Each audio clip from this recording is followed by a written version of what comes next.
Alasan Ferdy Sambo habisi Brigadir J bukan soal pelecehan. Krisnamurti bongkar motif sebenarnya. Faktanya, pelecehan dengan perselingkuhan itu beda. Kalau pelecehan berarti korbannya tidak menghendaki. Ya. Tapi kalau perselingkuhan dia suka sama suka atau senang sama senang. Kapolri mengatakan di Komisi 3 pelecehan atau perselingkuhan. Masih didalami pelecehan antara dua sudah ini. terbantahkan. Pelecehan sudah terbantahkan dengan locus delicti, tempus delicti, duren 3 di atas laporan Ibu Putri maupun atas laporan Pak Ferdy Sambo. Itu sudah SP3 karena tidak ditemukan tindak pidananya. Kan masa iya Kapolri kemakan cerita karang-karang. Ini kan dari, kalau orang bilang itu hearsay, omong-omong. Kemarin itu saya menghadiri wisudanya almarhum Joshua dan ngobrol lah dengan bapaknya. Jadi Joshua ini anak pertama laki-laki yang dari kecil selalu penurut, sangat baik, tidak pernah luput dari sekolah minggu, nggak pernah bolos sama sekali. Dari 4 anaknya itu dialah yang paling baik, yang paling tidak pernah melawan dan paling tahu diri. Ini kan upaya awal ya, upaya awal dengan melakukan penegakan hukum itu sebagai upaya untuk menjawab ketidakpercayaan publik. Sudah ditetapkan 5 orang tersangka kasus pembunuhan. Kemudian ada obstruction of justice, upaya kedua. Bersamaan obstruction of justice ada juga pelanggaran kode etik. Jadi ada 3 klaster nih. Klaster pidana terkait pembunuhan, klaster kedua obstruction of justice sekaligus paket pelanggaran kode etik, klaster ketiga mungkin hanya pelanggaran kode etik. ikuti dari Jakarta.com. Kabar menggemparkan datang dari sosok perwira tinggi kepolisian yakni Irjen Polisi Krisnamurti.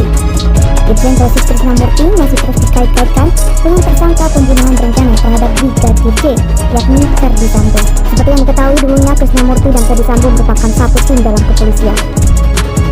Kala itu Krisnamurti merupakan atasan dari Ferdy Sambo dalam tim yang memiliki jargon khas Hook That Crime tersebut. Namun hanya dalam waktu singkat, karir Ferdy Sambo melejit hingga bisa menyalip Krisnamurti. Sejak saat itu, nama Krisnamurti masih terus dikaitkan dengan Ferdy Sambo meski sudah berbeda karir.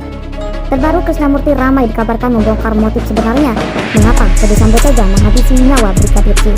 Kabar menggegerkan yang menyangkut nama Irjen Polisi Krisnamurti tersebut diunggah oleh channel YouTube Galeri Rakyat pada 11 Desember. Dalam video bernarasi yang viral di YouTube tersebut diberi caption pada sampul video bertuliskan Krisnamurti tahu semuanya alasan Ferdy Sambo bunuh Brigadir J bukan karena pelecehan. Tinanya itu, pada kolom judul juga diberikan caption serupa seperti berikut.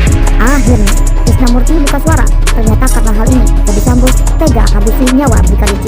Video narasi yang kemudian viral di platform media sosial YouTube tersebut memiliki durasi 8 menit 5 detik.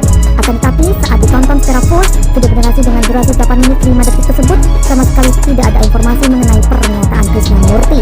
Video bernarasi tersebut justru memperlihatkan cuplikan-cuplikan selama proses persidangan kasus kematian Brigadir J.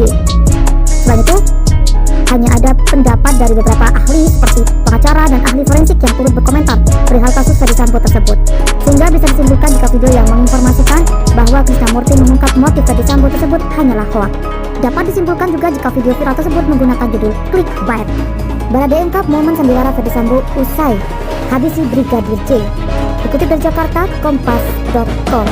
Badan Richard Eliezer Pudiang Lumiu atau Baradae mengungkapkan momen saat mantan Kadif Propam Polri Ferdy Sambo bersandiwara setelah pembunuhan terhadap Nofriansah Yosua Huta Barat atau Brigadir J di rumah dinas di Kompleks Polri Duren 3 Nomor 46 Jakarta Selatan pada 8 Juli 2022. Menurut Richard, setelah Yosua tewas dibunuh, Ferdy Sambo kemudian meletakkan senjata api ke tangan jenazah ajudannya itu sebagai bagian dari skenario tembak-menembak yang sudah direncanakan sebelumnya. Ketua Majelis Hakim Wahyu Iman Santosa kemudian bertanya, apalagi yang dilakukan Ferdy Sambo setelah meletakkan senjata api di tangan jenazah Yosua. Setelah itu, seingat Richard, Ferdy Sambo kemudian memerintahkan kepada Ricky atau Kuat untuk memeriksa ponsel Yosua. Kemudian Sambo keluar dari ruangan. Sedangkan Richard memilih menghindar dan mengalihkan pandangan dari jenazah Yosua yang dalam kondisi tertelungkup.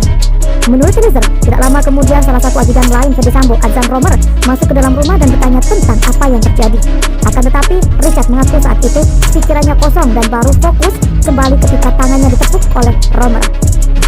Ferdi Sambo, kata Richard, kemudian kembali masuk ke dalam rumah dan ke kamar yang di dalamnya terdapat sang istri, Putri Chandrawati. Dia, Ferdi Sambo, lewat depan mayat yang mulia, di samping almarhum lewat antara saya, Romer di sini depan, saya di sini belakang. Dia sempat sikut si Romer. Kau nggak bisa jaga itu, kata Richard. Padahal Romer sedang berada di luar rumah saat peristiwa pembunuhan Yosua terjadi. Hal itu terungkap melalui rekaman kamera CCTV yang mengarah ke pertigaan rumah dinas Ferdi Sambo yang diputar jaksa penuntut umum dalam sidang sebelumnya. Dalam rekaman kamera CCTV itu terlihat Romer dan seorang asisten rumah tangga Sambo, Diryanto alias Kodir, berada di luar tempat kejadian perkara. Romer bahkan terlihat sempat mencabut senjata api dan berlari ke arah depan rumah saat mendengar suara tembakan dan kemudian masuk ke dalam rumah. Richard kemudian menceritakan Sambo keluar dari kamar sambil memeluk Putri dan berjalan melewati samping jenazah Yosua. Setelah itu keduanya keluar dari rumah. Setelah itu, kata Richard, Sambo memerintahkan Ricky mengantarkan Putri kembali ke rumah pribadi di Jalan Saguling. Menurut Richard, saat itu jeda selepas pembunuhan dan kedatangan mantan Kasat Reskrim Polres Jakarta Selatan, Ridwan Rai Melsan, Soplanit ke TKP masih agak lama. Jadi pas keluar itu Ferdi Sambo ini masih, saya tidak tahu itu apa ya, tapi dia itu, hai, kau cari ambulan, cari ini. Dia bilang begitu ke Yogi. Pak Yogi Tarani Katon, ajudan Ferdi Sambo, kalau tidak salah, Richard. Yogi sempat lari cari ambulan, baru Ferdi Sambo sempat masuk ke dalam, keluar lagi. Jadi masih agak lama yang mulia sampai Pak Kasat datang. Jadi bukan habis penindakan langsung Pak Kasat datang, ujar Richard.